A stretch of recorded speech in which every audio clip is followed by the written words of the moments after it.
할렐루야. 예배에 나오신 우리 성도님들을 진심으로 환영합니다. 오늘 예배 가운데 하나님께서 우리에게 주시는 그 복을 누리며 주님의 은혜가 우리 마음 가운데 임하는 이 예배 시간 되길 원합니다. 제가 다시 한번 기도하고 말씀 전하도록 하겠습니다. 살아계신 하나님, 오늘도 우리를 예배의 자리로 불러주시고 주의 말씀을 듣게 하여 주시니 감사드립니다.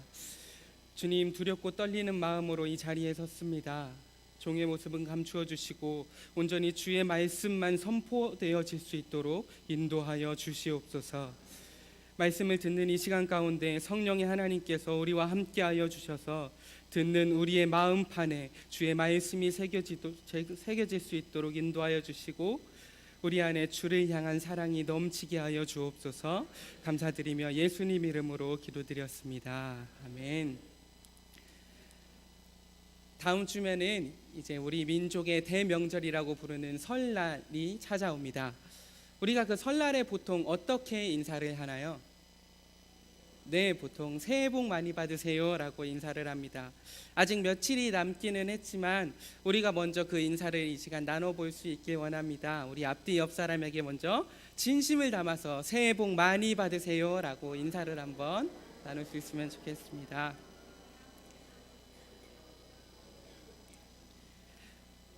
네, 올 한 해 우리 동부교회 가운데 우리 성도님들에게 그 하나님의 복이 많이 임하는 올 한 해 되길 원합니다.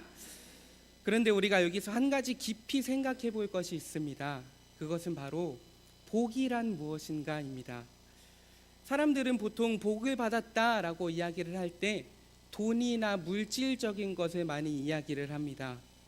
때로는 건강이 나았을 때를 이야기하기도 하고 어떤 때는 명예나 어떤 사람들 간의 관계로도 복을 이야기하기도 합니다.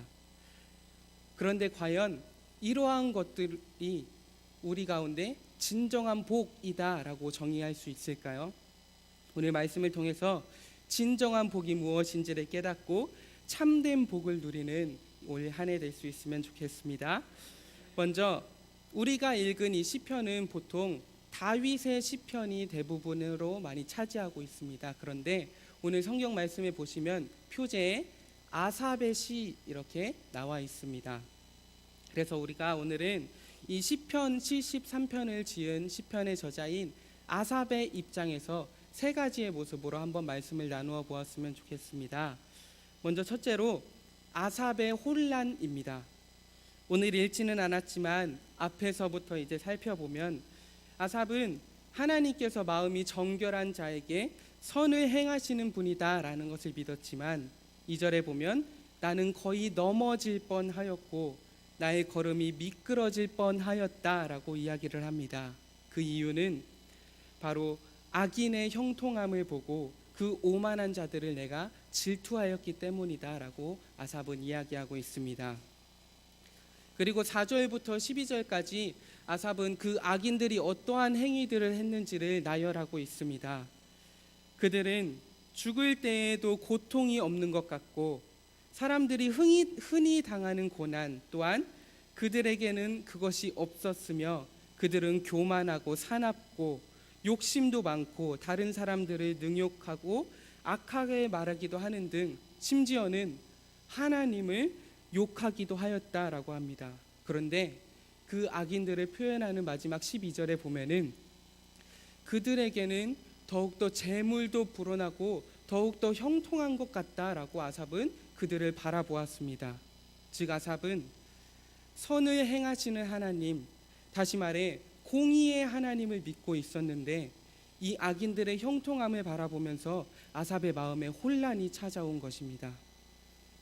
이것 때문에 아삽의 마음은 굉장히 괴로웠었던 것 같습니다. 13절 14절 말씀에 보면 이렇게 고백합니다. 내가 내 마음을 깨끗하게 하며 내 손을 씻어 무죄하다 한 것이 실로 헛되도다. 나는 종일 재난을 당하며 아침마다 징벌을 받았도다 라고 합니다. 즉 내가 이렇게 열심을 다해서 하나님을 믿고 따랐는데 이것이 과연 헛된 것이었나라는 혼란이 찾아온 것입니다. 그래서 아삽은 그것을 종일 벌 받듯이 혼란이 왔다라고 심한 고난이었다라고 표현하고 있습니다.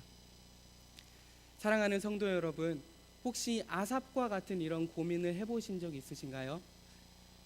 저는 사실 이러한 고민을 굉장히 많이 했었던 것 같습니다. 어릴 적부터 저는 축구를 되게 좋아했었습니다. 그래서 키는 지금 이랬지만 그 당시에 축구부에 들어갔습니다. 네, 사실 그렇게 놀라운 일이 아닌 게 제가 그 당시 입학할 때 제가 1회로 들어갔었습니다. 그래서 인원이 그렇게 많지 않아서 각 반에서 이제 축구를 한다라고 하는 몇 명들을 이렇게 추려서 축구부를 꾸리게 되었습니다.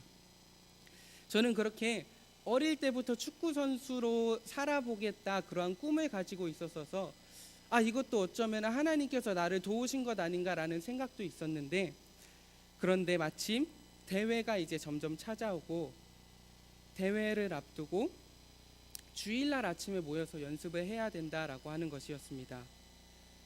그리고 그 연습을 빠지면 대회에 나갈 수 없다라고 선생님께서 이야기를 하신 것입니다.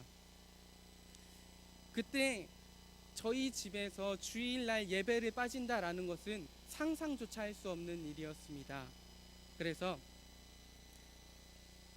결국 저는 대회에 나가지 못하고 그렇게 축구부에 명단만 기록이 되어 있었습니다. 그때 저의 마음에서는 되게 많이 화가 있었습니다. 나도 잠깐만 몇 주만 그렇게 주일을 빼먹으면은, 주일을 몇 주만 이렇게 빠지면 대회에 나가서 나도 열심히 뛸 수 있었을 텐데 라는 마음도 있었고, 또 한편으로는 그때 당시 제 생각에서는 제가 저 친구보다 잘하는 것 같은데 근데 그 친구가 이제 주전으로 나가는 걸 보면서 괜히 저의 마음에 화가 있고, 이 신앙을 지키는 것이 과연 정말 복된 것인가 라는 그런 고민이 있었습니다.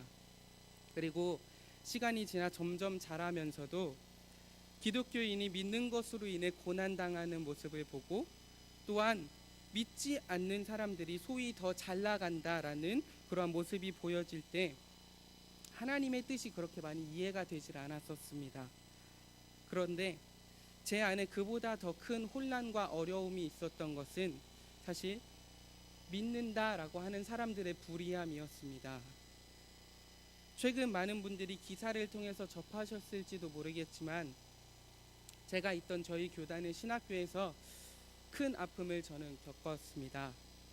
신학교 안에서 일어나는 그런 불의함들, 그리고 한국교회 안에서 나타나는 불의함들, 그런 것들을 겪고 바라보면서 정말 이런 게 사역이라면은 정말 그만두고 싶다라는 마음을 겪을 정도로 되게 큰 아픔을 겪기도 했었습니다.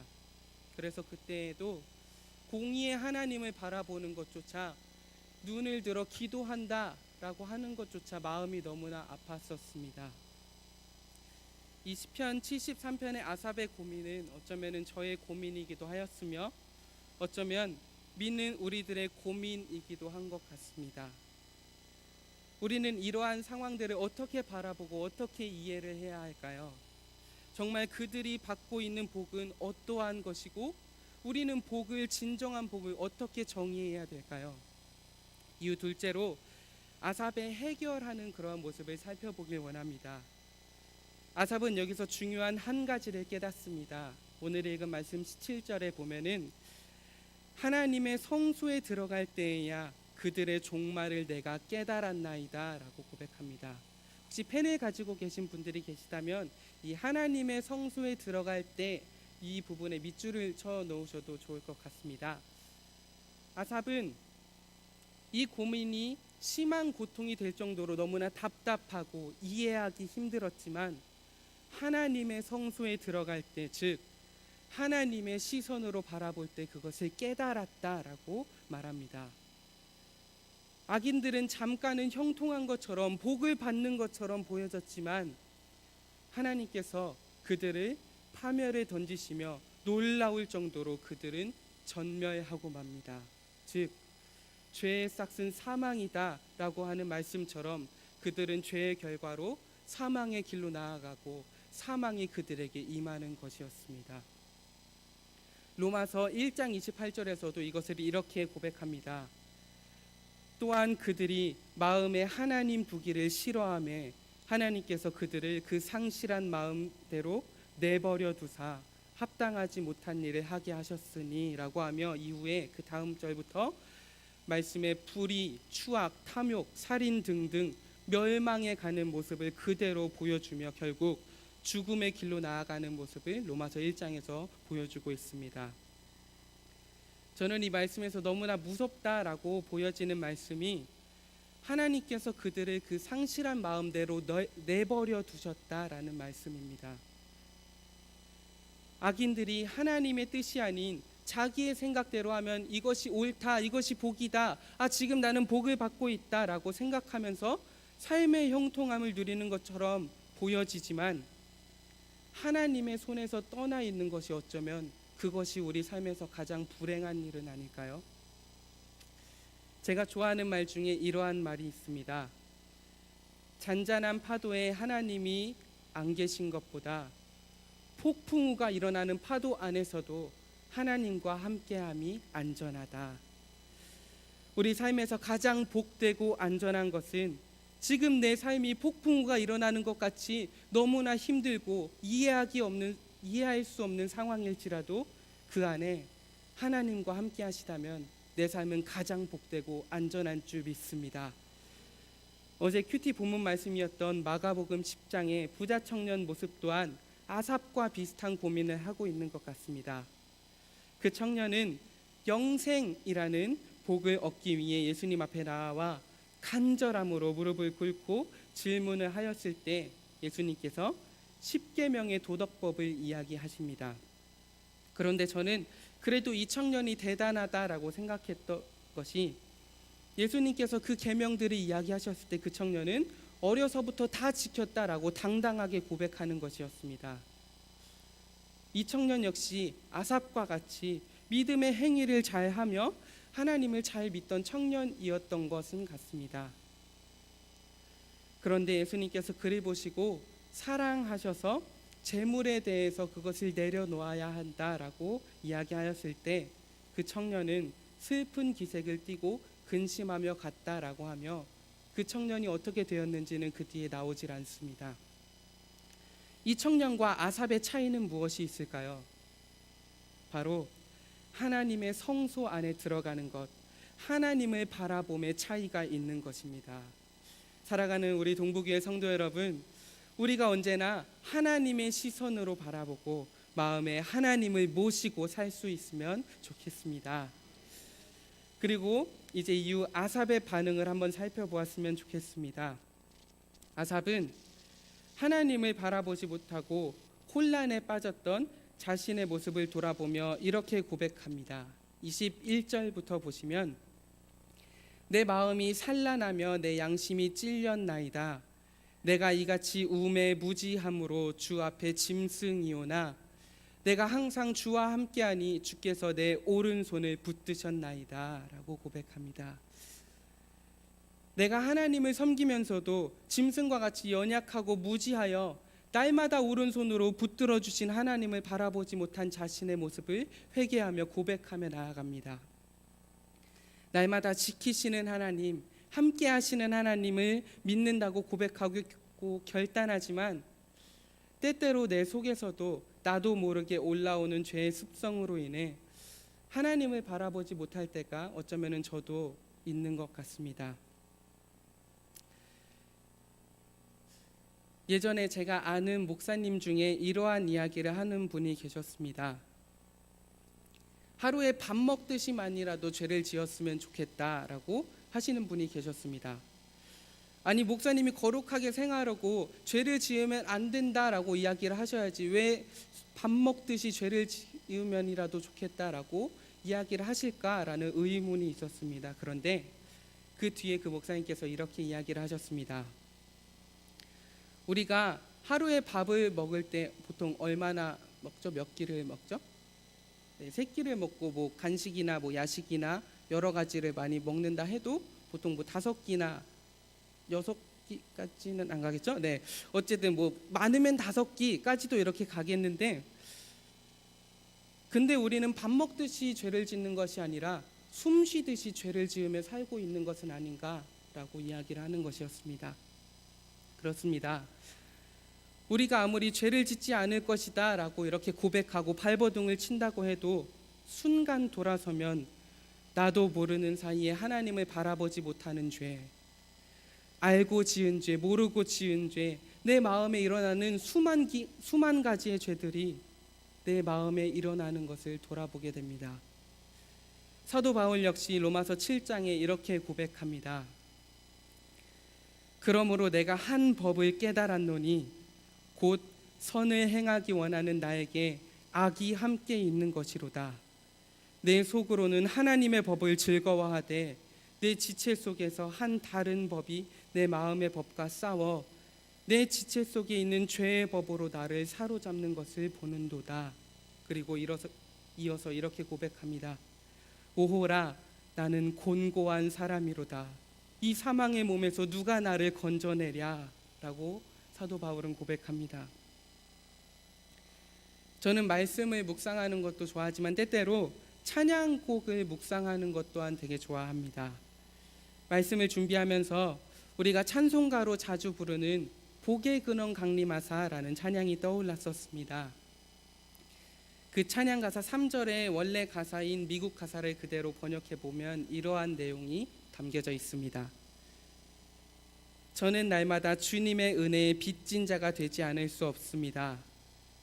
주님의 선하심을 마치 족쇄와 같이 저의 흔들리고 방황하려는 마음을 주님께 묶어 주시옵소서.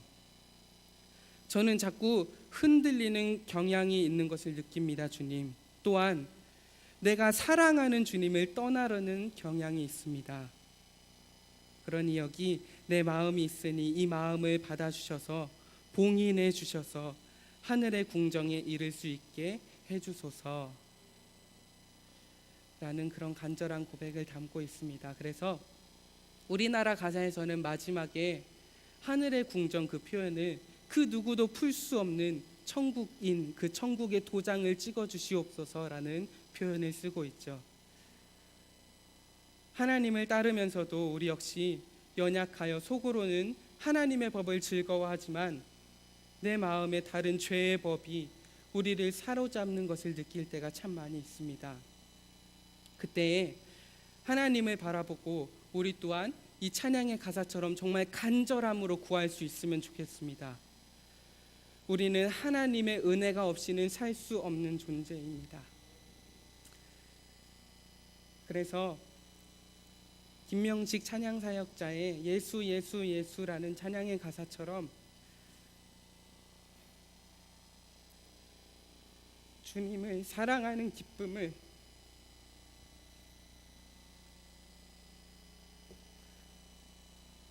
그 즐거움을 빼앗기 않게 하소서라는 간절한 고백이 우리 안에 있을 수 있으면 좋겠습니다. 날마다 말씀을 묵상하고 주님을 가까이하며 하나님의 은혜에 붙들린 삶, 그 삶을 살아내는 우리 모두가 될 수 있으면 좋겠습니다. 아삽은 결단하며 이제 이렇게 고백합니다. 하늘에서는 주 외에 누가 내게 있으리요, 땅에서는 주밖에 내가 사모할 리 없나이다. 내 육체와 마음은 쇠약하나 하나님은 내 마음의 반석이시요 영원한 분기이시라. 아멘. 그리고 마지막 28절에서는 이렇게 고백합니다. 이 고백은 우리가 같이 고백할 수 있길 원합니다. 28절 말씀입니다. 하나님께 가까이함이 내게 복이라. 내가 주 여호와를 나의 피난처로 삼아 주의 모든 행적을 전파하리이다. 아멘. 하나님을 가까이함이 우리의 복입니다. 주님을 믿음으로써 우리에게 고난이 찾아오고 다른 악인들이 오히려 형통하게 되는 것처럼 보일지라도 우리가 믿음의 눈을 열어 하나님을 바라보고 그분을 따를 수 있길 원합니다. 우리가 믿는 이 믿음은 단순한 지식이나 종교 생활이 아닌 우리의 삶 그 자체입니다. 그렇기 때문에 우리 삶에서 가장 큰 복은 복의 근원 되신 하나님을 가까이 하는 것, 그렇게 그것이 내 삶의 유일한 복일 줄 믿습니다. 우리가 하나님 안에 거함을 고백한다면 유일한 복의 근원 되신 하나님과 동행한다면 우리에겐 물질을 주셔도 복이고 거두어 가셔도 복이며 건강을 주셔도 복이고 때로는 바울과 같이 몸에 가시가 있다라고 하여도 그 자체가 복이 될 줄 믿습니다. 바로 욥의 고백처럼 주시니도 여호와시요 거두시니도 여호와시니 여호와의 이름이 찬송을 받을 것입니다. 하나님을 가까이함이 내게 복이라. 하나님을 가까이함이 내게 복이라. 내가 주 여호와를 피난처로 삼아 주의 모든 행적을 전파하리이다. 아멘. 이 욥의 고백, 아삽의 고백이 우리의 고백이 될 수 있으면 좋겠습니다. 말씀을 정리하려고 합니다. 전에 인터넷에서 본 글이 있었는데 말씀을 준비하면서 이 글이 떠올랐었습니다. 약간 길지만 그래도 이 글을 읽고 말씀을 정리하려고 합니다. 제목은 사단의 일기입니다. 난 정말 그 녀석이 싫다. 그런 녀석은 처음 본다. 아침에 일어나서 큐티를 열심히 하는 것은 인정한다. 거기까진 내가 봐준다. 하지만 왜 기도를 1시간씩이나 하느냐 이 말이다. 도대체 기도를 하는 멍청한 녀석들은 이해를 못하겠다. 기도할 시간에 좀 더 전공 공부를 한다든지 좀 더 좋은 일을 하면 기도보다 더 눈에 보이는 결과를 경험할 텐데 도대체 왜 멍청하게 무릎 아프게 1시간씩 기도하는지 모르겠다. 거기까진 인정한다. 그런데 왜 기도 내용이 그 모양 그 꼴이냔 말이다. 도대체 자기를 위한 기도가 별로 없다. 자기와 상관없는 다른 친구들을 위해 왜 기도하냔 말이다. 더 이해 못할 일은 그 녀석 맨날 괴롭히는 사람을 위해 기도한다는 사실이다. 미치고 환장할 노릇이다. 내가 맨날 기도할 때 쓸데없는 짓이라고 생각을 집어넣어줘도 도대체 무식한 건지 단순한 건지 알아듣지를 못한다. 내 살아생전에 그렇게 무식하게 기도하는 놈 처음 본다. 정말 내 살이 빠진다. 그런데 거기까진 괜찮다 이거다. 왜 말씀을 그렇게도 꼼꼼히 보냐 이거다. 대충대충 보고 대충대충 생각하면 될 걸 가지고 왜 말씀을 하나 가지고 그렇게 끄냔 말이다. 제대로 성경을 본다느니 하면서 성경을 볼 때마다 알게 해달라고 기도는 그리하고 관주나 관련 서적들은 또 왜 그렇게 보는지. 성경은 그냥 삼국지나 도덕책 같이 좋은 책들 중 하나로 여기면 될 것인데 왜 하나님 말씀을 그렇게 깊이 생각하며 인식하는지 이해를 못하겠다. 더 환장하겠는 건 그걸 그대로 한다는 사실이다. 언젠가 이런 일이 있었지. 그 친구가 성경을 보더니만 복음을 전해야겠다고 막 들뜨는 거야. 그래서 내 부하 중 한 명을 보내서 좀 타일러줬지. 아직 아니야. 좀 더 시간을 봐가면서 하라고. 그랬더니 그 친구는 더 확신이 있는 듯 멍청하게 막 복음을 전하는 거야. 물론 내가 좀 힘을 불어넣어줘서 그 친구를 바보 만들었지. 그런데 더 놀라운 건 그 녀석이 거기서 실망하거나 슬퍼하거나 울지 않더라는 것이야. 처음에는 조금 쫄더군. 그러더니 좀 지나니 그 자체를 하나님께 감사한다는 것이야. 그 이유가 뭔지 알아? 글쎄 자기가 그런 핍박과 고난을 주님께서 이겨나갈 수 있도록 하심에 감사하는 거야. 내가 제일 짜증나고 힘이 드는 건 그 친구에게 실패를 줬을 때야. 실패를 주면 그 녀석은 더 잘 일어나는 거야. 꼭 오뚜기 같이 말이야. 내 비록 예수 그리스도가 오시기 전까지만 이 세상을 지배할 수 있지만 그때까지만이라도 이 녀석 엄청 괴롭히려고 맘먹었거든. 근데 그럴수록 이 녀석은 더 내 왕국에 큰 치명을 주니 다시 한번 고려해 봐야겠더라고. 그래서 그 친구에게 성공을 좀 줬더니 그건 좀 먹혀 들어가는 것 같았는데 그것도 좀 지나니 하나님께 감사한다는 것이야. 미치고 환장할 노릇이지. 내 고민은 그거야. 난 사실 고민을 안 하거든. 다들 내 말을 잘 듣더라고. 내가 가진 것을 좋아하고 즐기는데 그 녀석은 글쎄 내 말을 안 듣는 거야. 그래서 그 녀석 얼굴만 봐도 이젠 짜증이 나. 그리고 솔직히 말해 조금 무서워. 뭐라고? 내 힘으로 그 녀석 하나 못 이기냐고? 물론 한 주먹거리도 안 되지. 그런데 그 녀석이 조금 똑똑한 것 같아 글쎄. 그 녀석 절대 자기 힘으로 나와 싸우지 않더라. 항상 도망치지. 그리고는 예수 그리스도 뒤로 숨어서 싸우는 거야. 그러니 내가 어떻게 하냐고 나도 답답해 죽겠어. 예수 그리스도만 아니면 단숨에 끝나는 녀석인데 글쎄 도무지 얼굴을 드러내지 않는 거야. 정정당당하게 겨뤄보자고 해도 도대체가 말을 안 들어. 이제 알겠지? 내 고민이 얼마나 큰지. 그런데 요즘 그런 녀석들이 좀 더 늘어나는 것 같아서 내 졸개들에게 비상대책위원회를 만들어 지금 막 회의하고 있어. 라는 글입니다. 사단은 언제나 우는 사자와 같이 우리를 넘어뜨리려 하여 하나님께 나아가지 못하게, 구원의 길로 가지 못하도록 수단과 방법을 가리지 않습니다. 그래서 우리에게 복에 대한 혼란을 주기도 하며 큰 마음의 고통을 주기도 하고 때로는 실질적인 고통, 실패를 주기도 합니다. 그러나 그 상황에서도 날마다 예배함으로 복의 근원 되신 하나님을 바라보며 선물로 주신 이 믿음을 지킬 수 있기를 원합니다. 그래서 방금 읽은 글처럼 사단이 우리를 바라볼 때 오히려 겁을 내하는 우리 동부교회 성도님들이 다 되시길 주님의 이름으로 축복합니다. 그래서 올 한 해 하나님과 동행하는 진정한 복을 누리시는 우리 동부교회 성도님들이 되시길 주님의 이름으로 축복합니다.